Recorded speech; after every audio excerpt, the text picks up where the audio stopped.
지난주에는 우리가 출애굽기 9장의 말씀을 분노 조절이라는 제목으로 나눴습니다. 우리가 바로 하나님의 무서운 진노를 당할 대상이었음을 기억할 때 우리의 삶의 사소한 분노들은 잠재워진다라고 말씀을 나누었었죠. 바로와 같이 말씀을 가볍게 여기는 모습을 버리고 모세와 같이 중재자의 역할을 하는 한 주가 되셨나요? 오늘은 출애굽기 10장의 말씀을 바로는 왜 그럴까라는 제목으로 은혜를 한번 나눠보도록 하겠습니다. 우리 한번 따라해 보겠습니다. 바로는 왜 그럴까? 우리 삶에서 어떤 문제든지 근원을 파악한다는 것은 굉장히 중요한 일이죠. 병의 원인이 무엇인지 알아야만 근본적으로 해결이 가능합니다. 그게 해결이 안 되면 가족력이라는 것도 그 원인 때문에 생길 수도 있는 거예요. 근본적인 원인을 파악을 못하면. 사회 문제와 일상에서도 자주 벌어지거나 반복되는 일들은 근원을 파악해야지만 문제를 해결할 수가 있습니다. 근데 우리 신앙의 문제도 동일하죠. 반복되는 신앙의 어려움들이 있어요. 반복되는 영적인 어려움들이 있습니다. 그리고 우리의 모든 삶의 문제는 그 근원을 신앙의 문제와 영적인 문제를 근원으로 하고 있어요. 우리 삶에 벌어지는 일들이 근원이 다 신앙이고 영적인 일들이라는 거예요. 그냥 벌어지는 일은 없다라는 거죠. 그래서 신앙의 문제의 근원을 파악하는 것은 우리의 삶의 문제와 직결되어 있다라는 것입니다. 매우 중요한 일이다라는 거죠. 출애굽기 10가지 재앙에서 바로는요, 계속 어떤 상태입니까? 바로는 계속 어떤 상태예요? 완악한 상태죠. 바로가 왜 그럴까요? 제가 오늘 말씀 준비하면서 그런 의문이 들더라고요. 바로는 왜 이럴까? 왜 그럴까요? 바로는 왜 그렇게 완악할까요? 완악함의 이유가 뭘까요? 그 바로는 왜 자꾸만 완악함을 택하고 완악함에 머물러 있을까요? 그 원인을 오늘 본문에서 우리는 발견할 수가 있습니다. 바로는 도대체 왜 그럴까? 말씀을 통해 발견하여 우리 신앙의 문제의 근원을 파악하고 깨닫는 시간이 되기를 주님의 이름으로 소망합니다. 오늘 본문으로 한번 들어가 보도록 하겠습니다. 본문 오늘 두 단락으로 나눠집니다. 두 가지 재앙이 나온다는 뜻이겠죠? 처음은 10장 1절부터 20절입니다. 10장 1절부터 20절은 8번째 재앙. 따라해볼까요? 메뚜기 재앙. 메뚜기 재앙이 드디어 일어나게 됩니다. 이제 거의 끝까지 왔어요. 8번째면. 네, 1절 보세요. 여호와께서 모세에게 이르시되 바로에게로 들어가라. 내가 그의 마음과 그의 신하들의 마음을 완강하게 함은 나의 표징을 그들 중에 보이기 위함이며 바로의 마음은 완악할 것이다 라고 정해지고 시작을 합니다. 이 8번째 재앙도. 우리가 이제 오늘 궁금해야 되는 게 그거예요. 그래서 바로의 마음은 왜 이렇게 항상 완강할까? 완악할까? 우리가 지금 출애굽기 10가지 재앙에서 하나님이 바로의 마음을 완악하게 하셨다라는 것을 앞부분에서 어떤 의미의 완악함인지 세 종류를 통해서 봤습니다. 그 완악함이라는 것은 다 하나님이 악하게 만드는 게 아니에요. 첫 번째는 바로 스스로 완악함을 선택했다라는 단어로 쓰이기도 하고, 두 번째는 바로는 원래 완악한 사람이었다 그렇게 쓰이기도 하고, 세 번째가 뭐냐면 하나님이 완악하게 하실 때가 있어요. 그 하나님이 완악하게 하신다는 건 뭡니까? 그냥 그 완악함에 내버려 두면 되는 거예요. 그래서 하나님이요, 착한 바로를 나쁘게 했다? 그런 의미가 아니라는 거죠. 여기서도 마찬가지 하나님이 완악하게 하셨다는 것은 그냥 바로가 완악함을 선택하고 완악함 가운데 있는 바로를 그냥 내버려 두는 거예요. 그 자리에. 왜 그럴까요? 바로는 왜 이렇게 완악함을 선택할까요? 2절입니다. 내가 애굽에서 행한 일들 곧 내가 그들 가운데서 행한 표징을 내 아들과 내 자손의 귀에 전하기 위함이라. 너희는 내가 여호와인 줄을 알리라. 이게 뭐냐? 재앙의 목적이에요. 하나님이 10가지 재앙을 보내시는 목적은 뭐다? 누구에게? 자손들에게 전하기 위함이었다. 재앙의 뜻을 자손들에게 전하기 위함이었다. 왜냐하면 자손들도 하나님을 알아야 되기 때문입니다. 다만 이거는 단순한 지식 전달이 아니에요. 여러분 여기 보세요. 자 앞으로 가서 자손들에게 10가지 재앙의 의미를 전해야 되는데 뭘 전해야 되냐? 단순한 지식 전달이 아닙니다. 절대로. 하나님이 전하라는 건 뭐냐면 출애굽 지금 10가지 재앙에서 하나님이 하신 일들, 그 일들은요 이스라엘 백성들이 다 경험한 일들이에요. 즉 하나님은요 너희가 경험한 신앙의 이야기를 자손들에게 들려줘야 된다. 그 얘기를 하고 계신 거예요. 우리가 우리 자녀에게 들려줘야 하는 가장 첫 번째 이야기는 부모가 겪은 성경 하나님의 이야기를 전해주는 겁니다. 단순히 여러분 지식만 전해주는 거예요? 어떤 면에서는 의미가 없을 수도 있어요. 왜요? 바리새인들과 서기관들도 성경 지식은 가득했거든요. 제일 중요한 건 부모가 겪고 있는 하나님이 어떤 하나님인지 그 경험을 전달해 줘야 된다는 거예요. 구체적으로 지금 10가지 재앙을 통해서 이스라엘 자손들에게 전해야 하는 하나님은 어떤 분입니까? 10가지 재앙을 민수기 33장 4절에서는 뭐라 그러냐면요. 하나님께서 애굽의 신들에게 벌을 주셨다 이렇게 기록을 하고 있어요. 뭐라고요? 하나님이 애굽의 신들에게 벌을 줬다 이렇게 기록을 한다는 말이에요. 10가지 재앙을 통해서 이스라엘이 자손들에게 전달해야 하는 것은 애굽에서 그들이 우상 삼았던 것들이 하나님 앞에서는 얼마나 무력한 것들이었는지 그 경험을 알려줘야 된단 말입니다. 그래서 하나님만이 진정한 신이다. 이거를 알려줘야 되는 거예요. 우상의 무력함, 하나님의 유일함. 이 두 가지를 알려줘야 되는 겁니다. 10가지 재앙을 통해서, 그들의 경험을 통해서. 그러니까 우리가요, 뭘 경험해야 되냐면 우상이 얼마나 무력한지를 반드시 우리는 경험해내야 돼요. 그리고 하나님이 얼마나 유일한 분이신지를 반드시 우리의 신앙 가운데 경험할 수 있어야 됩니다. 그래야 자녀들에게 할 말이 있는 거예요. 3절 모세와 아론이 바로에게 들어가서 그에게 이르되 히브리 사람의 하나님 여호와께서 말씀하시기를 내가 어느 때까지 내 앞에서 겸비하지 아니하겠느냐 내 백성을 보내라 그들이 나를 섬길 것이라. 그래서 다시 또 가서 그들에게 이야기합니다. 내 백성을 내보내야 된다. 그것이 하나님의 뜻이다. 근데 지금 바로의 태도와 상태가 어떻습니까? 겸비하지 않았다 이렇게 성경에서 얘기를 하죠. 겸비라는 거는요 스스로 낮춘다라는 표현이에요. 바로는 왜 지금까지 7가지 재앙을 겪었음에도 불구하고 겸비하지 않았을까요? 여러분 한번 생각해 보세요. 왜 그랬을까요? 바로가 왜 낮아지질 않았을까요? 왜 겸비하지 않았을까요? 왜 그랬을 것 같으세요? 근원적인 이유는 아니지만 그냥 딱 드는 생각이 있죠? 제가 봤을 땐 기본적으로 왕이기 때문이에요. 초강대국 애굽의 왕이잖아요. 그러니까 겸비할 수 있을까요? 굉장히 어려운 일이에요. 지위가 높고 힘이 있을수록 낮은 자의 마음은 찾아보기가 힘들어요. 여러분 그래서 우리가 무언가 가져보면 우리 실체가 드러납니다. 지위를 가져보면 실체가 드러나요. 그럼 저의 실체는 언제 드러날까요? 교회가 부흥하면 드러나겠죠. 이제. 얼마나 악하고 교만한 사람인지 교회가 부흥하고 사람이 많아지면 드러날 겁니다. 그거를 이제 우리는 조심해야겠죠. 왜요? 근데 하지만 그거를 뒤덮는 하나님의 은혜가 있다는 사실도 우리는 잊으면 안 되겠죠. 만약에 그걸 무서워만 하고 있으면 안 돼, 나 무서워, 나 교만해질 거야. 그러면 우리는 아무 자리에도 갈 수 없을 겁니다.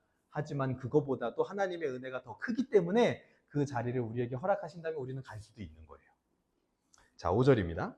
그런 바로의 상태를 기억하면서 5절 메뚜기가 지면을 덮어서 사람이 땅을 볼 수 없을 것이라. 메뚜기가 내게 남은 그것 곧 우박을 면하고. 우박 재앙은 몇 번째 재앙이었어요? 7번째 재앙이었죠. 그 우박 재앙을 면하고 남은 것들을 메뚜기가 와서 먹는다. 너희를 위하여 들에서 자라나는 모든 나무를 먹을 것이다. 즉 지금 이 8번째 재앙인 메뚜기 재앙은요 수위가 한층 강력해진 재앙입니다. 우리가 겉으로 봤을 때는 하늘에서 우박 떨어지는 게 더 센 거 아니에요, 목사님? 이렇게 생각할 수도 있지만 성경에서는 메뚜기 재앙이 더 수위가 강한 재앙이라고 얘기를 하고 있어요. 왜요? 우박 때도 살아남은 것들이 있었습니다. 죽지 않은 것들이 있었어요. 그런데 메뚜기 때는요 그 모든 것들마저 사라지게 돼요. 우박 때 살아남은 게 메뚜기 때는 살아남지 못합니다. 바로가 지금 왕으로서 가진 것들이 점점점 사라지고 있는 거예요. 그러니까 하나님이 말씀으로 해주실 때 깨닫는 은혜가 있다는 게 정말 귀하다라는 생각을 다시 한번 해보는 것 같아요. 그러니까 여러분 절대 말씀 앞에서 하나님 앞에서요 지식만 쌓지 마십시오. 지식은 어떤 역할을 하는 줄 아십니까? 교만하게 합니다. 성경이 그렇게 말해요. 고린도전서에서 바울이 분명히 말합니다. 지식은 너희를 교만하게 하며. 지식은요 반드시 우리를 교만하게 만드는 게 그 역할이에요. 우리는요 저는 이렇게 됐으면 좋겠어요. 우리 교회는 잘 알아, 많이 알아. 그런데 겸비한 사람들이 됐으면 좋겠어요. 그게 멋있지 않아요? 내가 막 겉으로 떠들고 그러지 않아도 나 마음속에 다 있어, 다 알아. 근데 겉으로 티내지 않아. 여러분, 그게 멋있잖아요. 내가 아는 거 다 티내고 그거 멋 없어요. 다 알지만 겸비하게 겸손한 마음으로 가만히 있고 말을 아끼는 사람, 그 사람이 멋있는 거예요. 여러분, 어차피 신앙생활 할 거면요, 멋있게 하세요. 그런 우리 온사랑교회 성도들 되시길 바랍니다. 자, 6절 보세요. 또 내 집과 내 모든 신하들과 모든 애굽 사람의 집들에 가득하리니 이는 내 아버지와 내 조상이 이 땅에 있었던 그날로부터 오늘까지 보지 못하였던 것들이라 하셨다 하고 돌이켜서 바로에게로 나오니. 그래서 이전과는 다른 규모의 메뚜기 재앙이 올 것이다. 근데 7절, 그때 바로의 신하들이 무언가 드디어 깨달았어요. 뭐라 그러냐면 바로의 신하들이 그에게 말하여 어느 때까지 이 사람이 우리의 함정이 되리까 그 사람들을 보내어 그들의 하나님 여호와를 섬기게 하소서. 왕은 아직도 애굽이 망한 줄을 알지 못하시나이까 하고 바로의 신하들이 무언가를 깨닫고 이야기를 합니다. 여기서 어느 때까지라는 표현은요, 아까 3절에 있었던 얼마나 오래 겸비하지 않겠느냐라는 그 얼마나 오래라는 말하고 똑같은 거예요. 바로는 하나님 앞에서 굉장히 오랫동안 겸비하지 않았습니다. 그리고 더불어서 굉장히 오랫동안 신하들과 백성들의 고통에도 무관심한 사람이었어요. 왜 그런 줄 알아요? 왕이라는 자기 지위, 자기 소유, 거기에 집착돼 있기 때문에. 그러니까 그거밖에 안 보이는 거예요.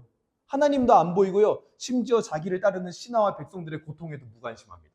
그러니까 신하들이 이제는 고통에 못 이겨서 왕에게 이야기하는 거예요. 자기 것이라고 생각하는 것들은 하나도 잃어버리지 않으려는 바로의 탐욕, 소유욕, 그게 바로 뭐냐? 바로가 가지고 있었던 마음속의 우상이다라는 거예요. 그것은 오랜 기간 동안 바로를 사로잡고 조련을 했습니다. 여러분, 오늘 설교의 제목 뭐예요? 바로가 왜 그럴까? 그 근원, 그 정답이 여기 나오는 거예요. 바로가 그러고 있는 이유, 완악함으로 돌아가고 있는 이유는 그 근원에 우상이 있었기 때문입니다. 그 우상이 바로를 조련하는 거예요. 하나님의 재앙은 그렇게 오랜 기간 우상에게 조련되고 사로잡혀 있었던 그 바로의 인생과 삶의 균열을 일으키는 겁니다. 하나님은 우상에서 우리를 꺼내기 위해서 이렇게 삶의 균열이 생길 만큼의 재앙을 때로는 보내시기도 한다는 사실을 여러분 잊으시면 안 돼요. 그리고 나서 8절부터 11절까지는 뭐가 나오냐면 이 메뚜기 재앙을 보내서 바로의 소유가요 싹 사라집니다. 이제 진짜 곡식이 남아나질 않아요.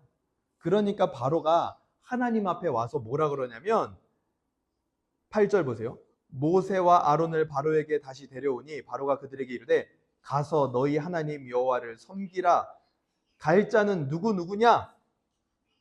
모세가 이르되 우리 하나님 여호와 앞에 절기를 지킬 것인지 우리가 남녀노소와 양소를 데리고 가겠나이다. 그러니까 바로가 뭐라 그러냐면 10절하고 11절에 안 된다. 애들은 데리고 가지 말아라. 애들을 데리고 가면 하나님이 너희와 함께 하는 것 같은 건데 그거는 너에게 나쁜 것이다. 이상한 말 하죠. 왜냐면 자기한테는 그게 지금 좋은 게 아니거든요. 자기의 소유를 다 잃어버리는 일이거든요. 하나님이 함께 한다는 게. 그런 식으로 얘기를 해요. 그리고 나서 메뚜기 재앙이 임하고 나서 바로가 16절 보세요. 뭐라 그러냐면 바로가 모세와 아론을 급히 불러 이르되 내가 너희의 하나님 여호와와 너희에게 죄를 지었으니 바라건대 이번만 나의 죄를 용서하고 너희 하나님 여호와께 구하여 이 죽음만은 내게서 떠나게 하라. 이렇게 얘기합니다. 지금 뉘우치는 것 같아요. 이 말만 보면은. 그렇죠? 그런데 하지만 아까 뭐라고 했어요? 너희는 누구가 하나님 앞에 예배를 드리러 갈 거냐? 근데 너희들의 자손들은 데리고 가지 말아라. 여전히 이스라엘에 대한 소유권이 자기에게 있는 것처럼 바로는 생각하고 이야기를 합니다. 바로는 이스라엘 사람에 대해서도 탐욕을 가지고 있어요. 왜 그럴까요? 그는 강력하게 우상에 집착되어 있기 때문이에요. 그가 가지고 있었던 우상은 뭡니까? 탐욕, 소유욕. 그거에 집착되어 있기 때문에 사람조차도 자기 소유를 여겨버리는 거예요. 재앙도 소용없을 만큼 강력하게 붙들려 있습니다. 그래서 하나님께서는 어떻게 하십니까? 메뚜기 떼를 보내서 그 바로가 자기 소유라고 생각했던 그 모든 탐욕의 대상들을요 다 없애버리는 거예요. 그가 탐욕이라는 우상에 기대서 얻고 있었던 것들을 근본적으로 흔들리게 하는 겁니다. 이런 상황들이 은혜로운 기회라는 것을 바로는 진작에 눈치를 챘어야 되는 거예요. 그래서 바로가 내놓은 두 번째 타협안이 아까 읽었던 거죠. 뭡니까? 어른들만 가라. 자녀들은 데리고 가지 말라 하는 것이었습니다. 이스라엘 자손들은 바로에게는 그저 자신의 탐욕을 채우는 대상이었을 뿐입니다. 그러니까 놓아주지 않는 거예요. 그런데 그에 대한 모세의 반응이 뭡니까? 모세가 이르되 9절입니다. 우리가 여호와 앞에 절기를 지킬 것인즉 우리가 남녀노소와 양소를 데리고 가겠나이다. 모세는 단호해요. 어쩌면 모세가 절충안을 제시를 했다면 바로와 협상이 좀 빠르게 진행될 수 있지 않았을까요? 좀 바로가 지금 안 보내주겠다는 게 아니잖아요. 협상안을 제시를 했잖아요. 그럼 그거를 듣고 좀 절충안을 제시를 하면 협상이 빠르게 진행해서 이스라엘이 나갈 수 있지 않았을까요? 그런데 오히려 모세는 굉장히 단호하게 칼처럼 끊습니다. 오히려 모세의 단호함이요, 이 장면에서 협상을 결렬되게 만들었다는 생각이 들지는 않나요? 그래서 결국 바로 앞에서 모세는 쫓겨납니다. 그런데 이것이 하나님의 뜻과 가까워진 거라는 사실을 우리는 잊으면 안 돼요. 왜요? 이스라엘은 애굽에서부터 쫓겨나는 게, 나가는 게 하나님의 뜻이기 때문이에요. 협상이 결렬됐기 때문에 지금 쫓겨나고 있잖아요. 이스라엘이 우상으로부터 떨어져 나가는 거, 쫓겨나는 거, 그것이 하나님의 뜻이라는 겁니다. 평생 우상에 조련당하느니 차라리 우상을 잃어버리는 게 낫다라는 거예요. 그렇게 해서 바로가 이번만은 나의 죄를 용서해 다오라고 이야기하는 게 바로 우상의 대상을 잃어버린 바로의 반응입니다. 이번만 용서해 달라는 말은요, 이번은 내가 잘못했다라고 표현했던 9장의 표현 기억나요? 이번에는 내가 잘못했습니다라고 9장에서 바로가 표현을 했거든요. 근데 이번만 용서해 주십시오라는 표현이 같은 표현이에요. 그러니까 바로는 지금 자기 문제가 뭔지도 모르고 지금 자기에게 당하고 있는 재앙이 해석도 안 되고 있는 겁니다. 자기가 왜 그럴까? 바로가 왜 그럴까? 모르고 있어요. 자기가 지금 왜 그러는지. 여러분, 우리는 어때요? 우리가 왜 그럴까? 우리 신앙은 왜 그럴까? 왜 내 삶은 계속 똑같은 문제들이 반복될까? 여러분 알고 계세요? 내가 왜 그런지 모르는 상태가 뭐냐? 완악한 상태예요. 우상숭배의 결론은 뭐냐? 황폐함입니다. 삶도 정신도 신앙도 황폐해집니다. 바로는 메뚜기 재앙에 대해 죽음만은 떠나가게 해달라, 이렇게 바로 모세와 아론에게 부탁을 해요. 죽음만은 떠나게 해달라. 바로에게 이 메뚜기 재앙은요, 죽음처럼 여겨질 만큼 굉장히 괴로운 거예요. 우상을 버리는 일은 이처럼 죽을 것 같은 괴로움을 동반하기도 한다는 겁니다. 하지만 바로의 고백은 자신의 잘못이 자신에게 가져온 손해에만 집중되어 있습니다. 이 일들에 대한, 자기가 지금 우상숭배한 이 일들에 대한 하나님의 마음이나 하나님에 대한 미안한 마음은 없어요. 그저 내가 잘못했다라는 것을 아는 죄책감, 거기서 끝나는 거예요. 그것은 우리를 온전한 회개로 이끌지 못합니다. 온전한 회개는 하나님에 대한 미안함이나 슬픔, 그것이 시작입니다. 우상을 섬기는 것이 나에게 얼마나 괴로운 일인지 아는 것보다 그 일이 가져오는 하나님의 마음과 슬픔을 보아야만 우리는 우상을 버릴 수 있다는 거예요. 근데 우리는 많은 경우 죄와 우상이 나에게 가져오는 괴로움, 그것 때문에 회개하죠. 그러니까 우리의 죄가 자꾸 반복되는 거예요. 하나님의 마음과 하나님의 슬픔을 읽어야 되는 거예요. 그리고 나서 18절 보세요. 그가 바로에게서 나가서 여호와께 구하매 여호와께서 돌이켜 강렬한 서풍을 불게 하사 메뚜기를 홍해에 몰아넣으시니 애굽 온 땅에 메뚜기가 하나도 남지 아니하니라. 그러나 여호와께서 바로의 마음을 완악하게 하셨으므로 이스라엘 자손을 보내지 아니하였더라. 지금 어떻게 됩니까? 문제가 해결되니까 바로는 어때요? 또 완악해집니다. 온전한 회개가 안 돼요. 바로는 왜 그럴까요? 우상의 문제가 온전히 해결이 안 됐기 때문이에요. 결국 우상의 문제가 해결되지 않으면 근원적인 문제 해결은 어렵다라는 겁니다. 그리고 나서 오늘 두 번째 단락, 마지막 단락입니다. 21절부터 29절은 아홉째 재앙이에요. 한번 따라해 볼까요? 흑암 재앙. 재앙이 진행되면서 어떤 재앙은 예고가 되기도 하고 어떤 재앙은 예고 없이 사고처럼 일어나기도 합니다. 그건 뭐냐면 하나님이요, 지금 온갖 방법을 다 쓰시고 계시는 거예요. 흑암 재앙은요, 예고 없이 사고처럼 다가옵니다. 우리 삶에도 예고 없이 사고처럼 다가오는 일들이 굉장히 많죠. 그런 거예요, 흑암 재앙은. 21절 보세요. 22절입니다. 모세가 하늘을 향하여 손을 내밀매 캄캄한 흑암이 3일 동안 애굽 온 땅에 있어서 그동안은 사람들이 서로 볼 수 없으며 자기 처소에서 일어나는 자가 없으되 온 이스라엘 자손들이 거주하는 곳에는 빛이 있었더라. 애굽 사람들이 당시에 섬기던 가장 보편적인 신의 이름은 라였습니다. 라 혹은 레라고 해요. 이 신은요, 태양신입니다. 태양신. 그런데 그 태양신을 섬기는 애굽에 빛은 없고 흑암만 가득하게 됐다라는 거예요. 이게 무슨 의미예요? 그들이 의지하고 있었던 모든 우상들이 지금 무너지고 있는 겁니다. 23절 보세요. 그동안은 사람들이 서로 볼 수 없었으며 자기 처소에서 일어난 자가 없었을 때 온 이스라엘 자손들이 거주하는 곳에는 빛이 있었다. 흑암 중에도 이스라엘이 있었던 곳에만 빛이 있었습니다. 그러니까 진정한 빛은요, 태양신이 아니라 하나님이 주실 수 있다는 것을 표현하고 있는 거죠. 여러분, 우상의 특징이 뭡니까? 우상의 특징은요, 하나님과 같아 보인다라는 거예요. 그래서 하나님만이 주실 수 있다는 것을, 하나님만 주실 수 있는 걸 사람들은 우상에게 바랍니다. 하나님 같아 보이니까. 그것이 곧 우상 숭배예요. 하나님이 아닌 대상에게 하나님이 주실 수 있는 것을 바라는 거, 이꼴 우상 숭배. 24절 보세요. 그 상황 속에서 바로가 뭐라 그러냐면 24절, 바로가 모세를 불러서 이르되 너희는 가서 여호와를 섬기되 너희의 양과 소는 머물러 두고 너희 어린 것들은 너희와 함께 갈지니라. 바로가 또 타협을 시도합니다. 뭐라 그래요? 이제는 어린이 가도 돼, 좋아. 근데 하지만 뭔 가져가지 마? 양과 소는 가져가지 마. 그러니까 이 소유에 대한 집착이 엄청난 사람이었다니까요, 이 바로는. 자기의 그 탐욕이, 집착이 엄청난 사람이에요. 바로가 왜 그럴까요? 왜 이렇게 이스라엘이라는 노예에 대한 소유권과 집착, 막 자기 양과 소에 대한 집착, 왜 그럴까요?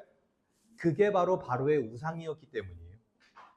그것들이 자기에게 충족될 때는 바로는 안정감과 자기 존재의 의미를 느낍니다. 그래서 그것들을 포기하지 못해요. 그래서 양과 소, 그런 소유들은 두고 가라라고 얘기를 하는 겁니다. 자꾸만. 28절 보겠습니다.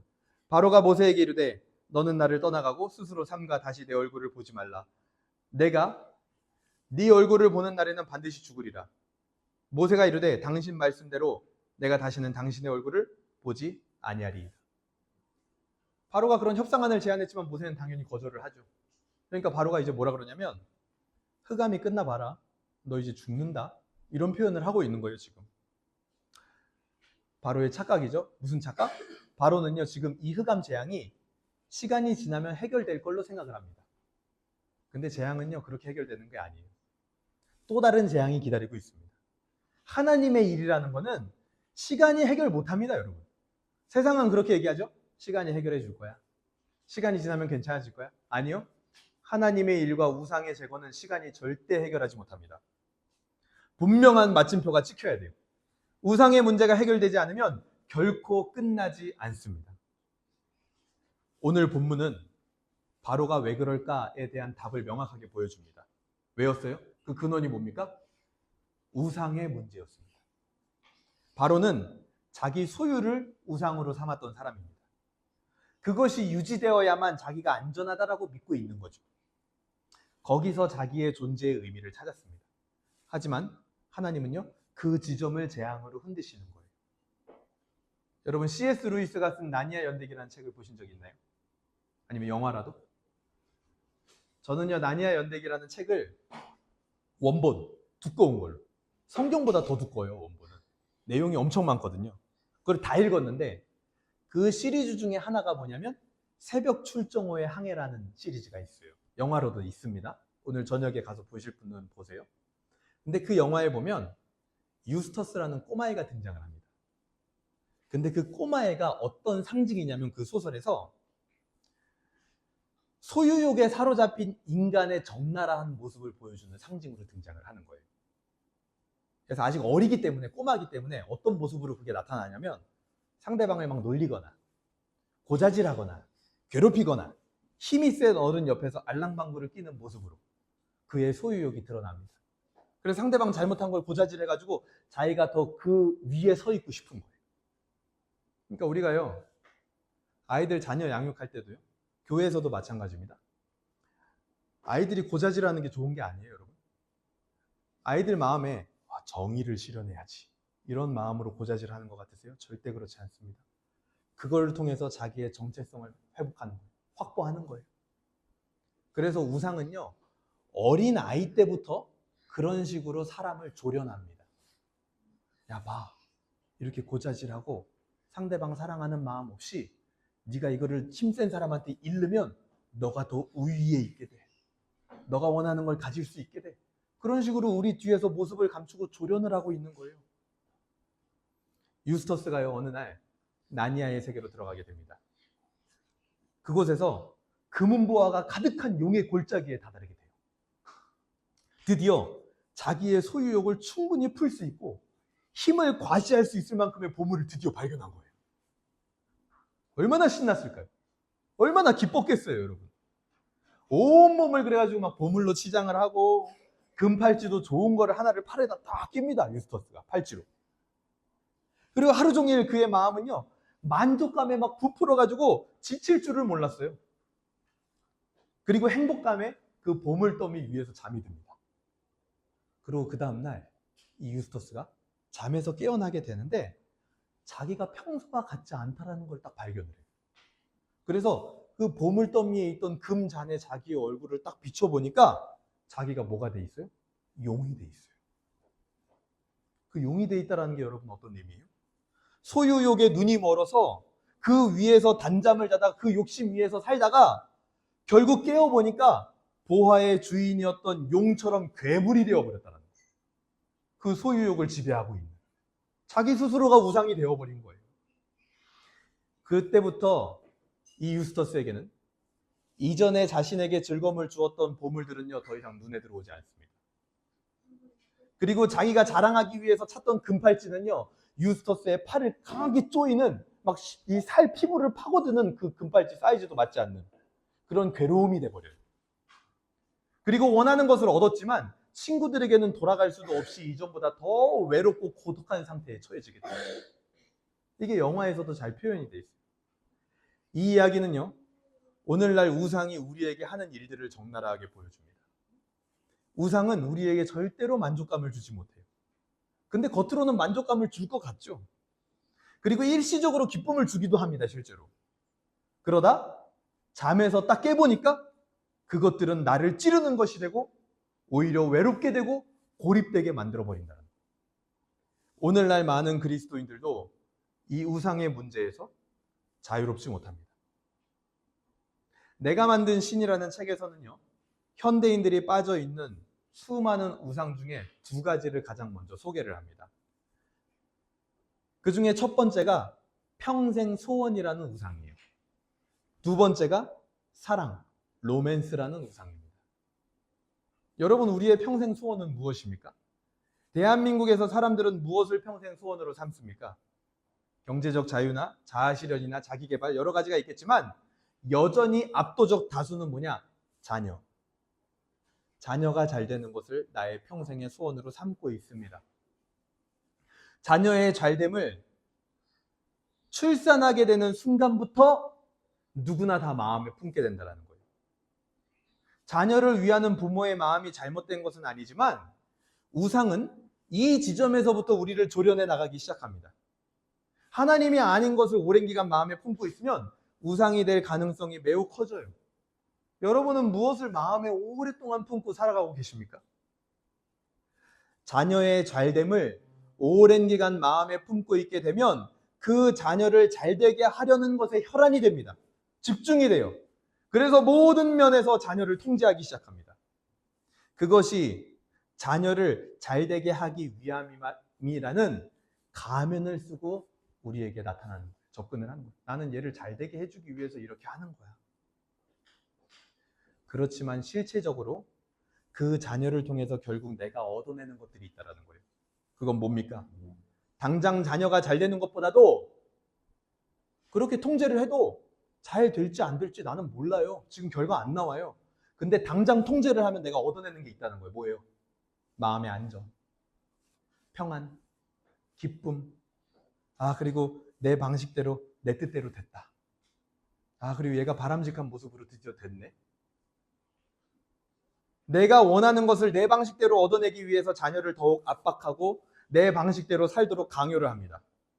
그리고 자녀가 그런 모습으로 바뀌었을 때 깊은 만족과 안정감과 존재감과 인정함을 느끼게 돼요. 우리는 마음속에. 여러분, 깊은 만족, 안정감, 존재감, 평안, 이것들은요, 하나님이 주실 수 있는 거예요. 근데 그것을 자녀를 통해서 얻으려고 한다는 것은 지금 뭐 하고 있는 거냐면 자녀에게 하나님의 역할을 강요하고 있는 겁니다. 나는 너를 통해서 평안을 얻어야 돼. 너 그러니까 이렇게 해. 나는 너를 통해서 위로를 받고 너를 통해서 내 존재감을 확인하고 너를 통해서 뭔가 인정을 받았으면 좋겠어. 하나님의 역할을 강요하고 있는 거예요. 여러분, 그 자녀가 정상으로 살 수 있을까요? 누군가가 여러분에게 와서 저는요, 당신 목사잖아 라고만 해도 되게 부담스러워요. 근데 당신 나에게 하나님이 되어라. 가능한 일입니까? 자녀에게 그것을 요구한다면 어떻게 될까요? 그것은 곧 우상 숭배입니다. 하나님 아닌 것에 하나님이 줄 수 있는 것을 바라고 있는 것. 우상 숭배예요. 두 번째는 뭐였어요? 사랑. 로맨스가 현대인들을 지배하고 있는 우상이다, 이렇게 얘기합니다. 오늘날도 많은 남녀는 사랑을 갈구합니다. 드라마와 영화를 통해 그런 사랑을 꿈꾸게 하죠, 이 세상이. 요즘 유행하는 드라마는 뭐가 있을까요?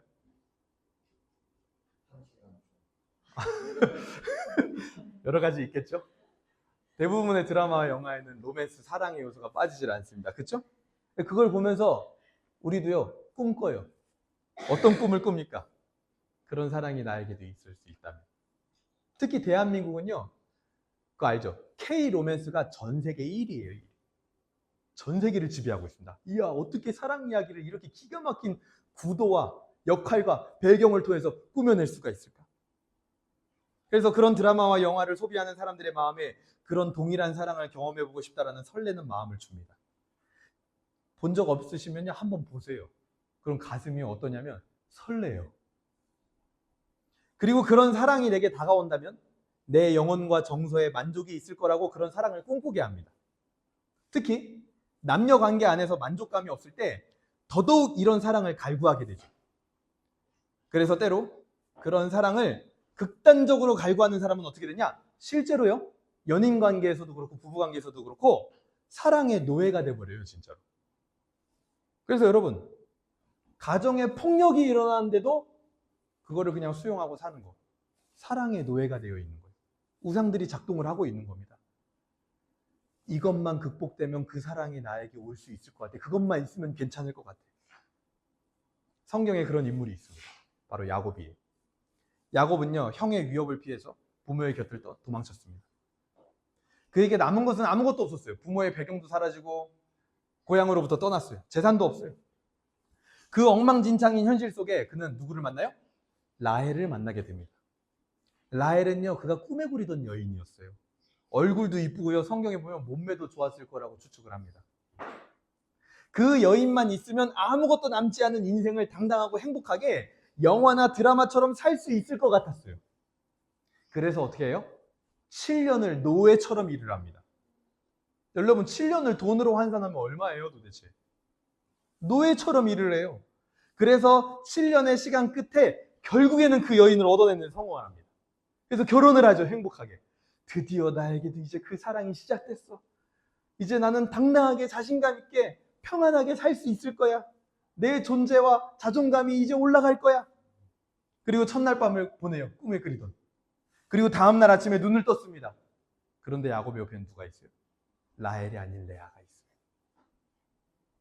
이것이 꿈만 같은 사랑을 사람에게 기대했을 때 나타나는 결론입니다. 그런 사랑을 꿈꾸고 사람이 그것을 줄 수 있을 거라고 생각을 하지만 현실은 레아가 내 옆에 있게 된다는 거예요. 우리가 이성으로부터 채워지기 원하는 안정감, 존재감, 만족감, 평안함, 이것들은 궁극적으로 누가 줄 수 있는 거예요?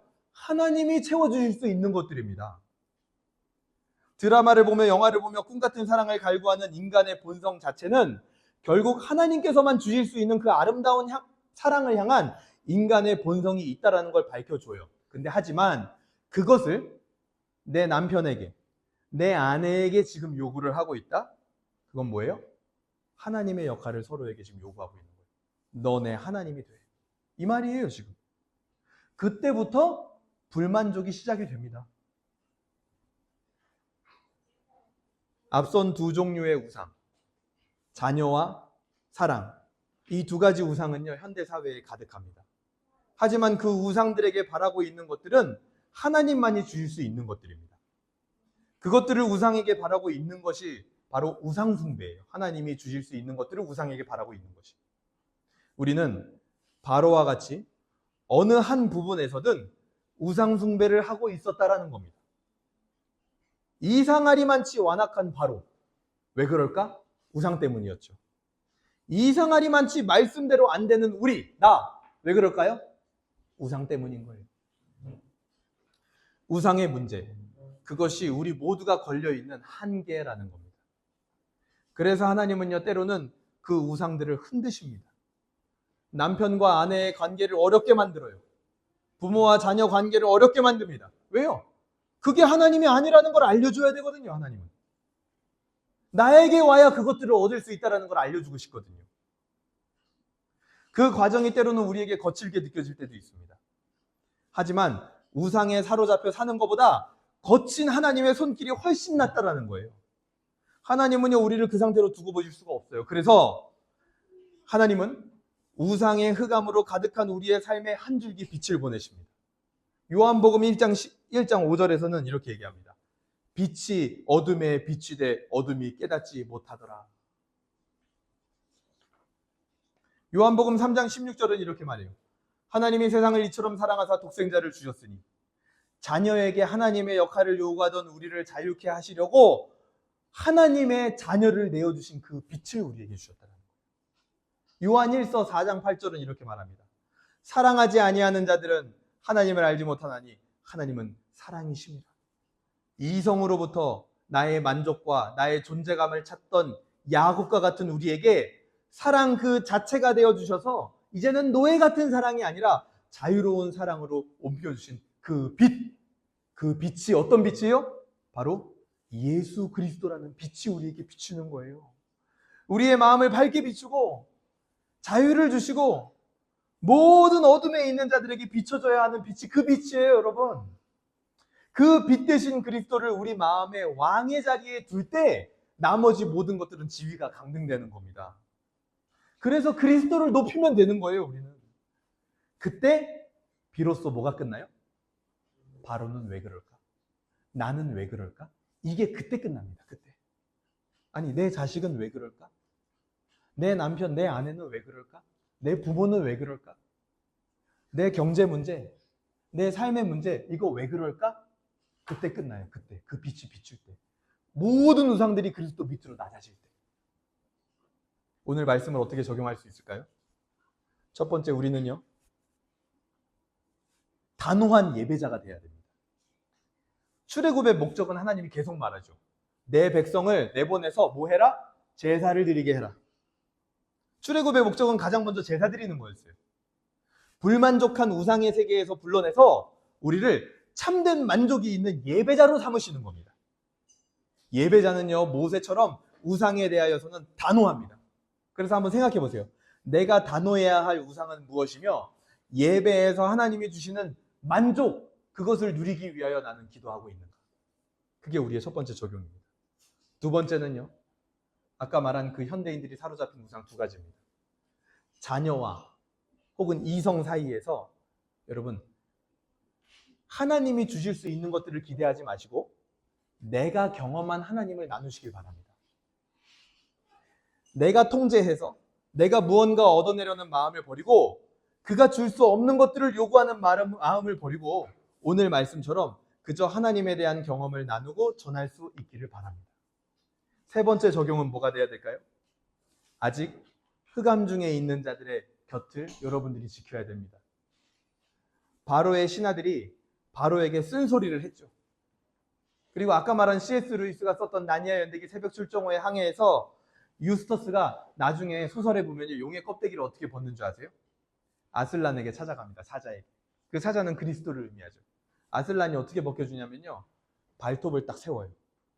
그래서 그 발톱으로요. 유스터스의 껍질을 찌릅니다. 그래서 그 껍질을 잡아 뜯어버려요. 그때 유스터스가 어떤 감정을 느꼈다고 소설에 표현이 되면, 영화에는 잘 안 나오는데 소설에 어떻게 돼 있냐면 내 심장이 찢어지는 것 같았다 이렇게 나와요. 근데 그 껍질이 벗겨주니까 금은보화는 잃었지만 새하얀 모습의 자유로운 유스터스로 거듭나게 돼요. 근데 그 고통의 껍데기를 벗겨내기까지, 우상의 껍데기를 벗겨내기까지 그 유스터스의 곁을 지켜줬던 동료들이 있었어요. 용이 된 모습이었지만 받아주고 이해해주고, 바로 옆에도 애굽이 망한 줄 알지 못합니까? 그 바로를 내버리지 않고 곁을 지키며 쓴소리를 했던 신하들이 있었다는 겁니다. 마찬가지. 우리가 그런 존재가 돼야 돼요. 결국 우상에서 조련당하던 우리를 위해 묵묵히 고난당하고 우리의 곁을 지켜주셨던 예수님처럼 우리가 곁을 지켜줘야 하는 우상에 사로잡힌 자들이 있다는 거예요. 여러분, 그들의 곁을 지켜주세요. 그들을 위해 기도해 주시기 바랍니다. 오늘 말씀이 우리에게 주는 소망과 비전은 무엇입니까? 웨스트민스터 신앙고백서 15장, 생명에 이르는 회개를 이야기하는 장이거든요. 여기 이렇게 얘기합니다. 생명에 이르는 회개는 복음에서 오는 은혜이다. 이 회개의 교리는 그리스도를 믿는 신앙의 교리 경우와 마찬가지로 모든 복음의 사역자들에 의하여 전파되어야 한다. 이렇게 말해요. 이게 뭔 말입니까? 우상을 내려놓고 하나님께 돌아오는 거, 회개, 이거는요 어떤 조건을 충족시키는 게 아니라 그저 은혜로 주어지는 거라는 거예요. 그저 예수 그리스도를 믿고 왕으로 모시기만 하면 된다는 거예요. 그럼 자유함을 경험할 수 있다고요. 이 은혜의 사실을 기억하고 우리 안에 우상이 강등되고 이제는 우리도 그 자유를 전하는 자들이 되기를 주님의 이름으로 소망합니다. 오늘 말씀을 정리하겠습니다. 바로는 왜 이럴까요? 그 근원에는 우상이 있었습니다. 그러면 이제 제목을 바꿔야겠죠? 나는 왜 이럴까요? 우리는 왜 이럴까요? 내 안에 도사리고 있던 우상 숭배의 위험 인정하고 발견해야 됩니다. 우리는 누구나 그런 위험에 빠져 있고 이것은 구약 전체에 걸친 이스라엘 백성들의 근본적인 문제였습니다. 하지만 예수 그리스도, 우리가 왕으로 모실 수 있는 그분이 드디어 오신 거예요. 그분을 그래서 이제 왕으로 삼으면 됩니다. 구약의 백성들은요, 그 메시아가 예수님인지 아직 모르는 상태예요. 근데 우리는 알고 있어요. 그래서 그분을 왕으로 삼기만 하면 근본적인 문제인 우상숭배의 문제를 드디어 치료할 수 있는 길이 열린 거예요, 우리한테. 그러니까 얼마나 좋아요. 그러니까 모든 것에서부터 우리를 얽매는 것들로부터 우리는 자유할 수 있는 거예요. 진정한 행복을 누릴 수 있는 겁니다, 하나님 안에서. 우리에게 참 자유를 주신 예수 그리스도의 복음의 은혜를 기억하는 한 주가 되길 바랍니다. 우상의 머리를 짓밟는 예수 그리스도의 은혜가 우리에게 있기를 주님의 이름으로 소망합니다.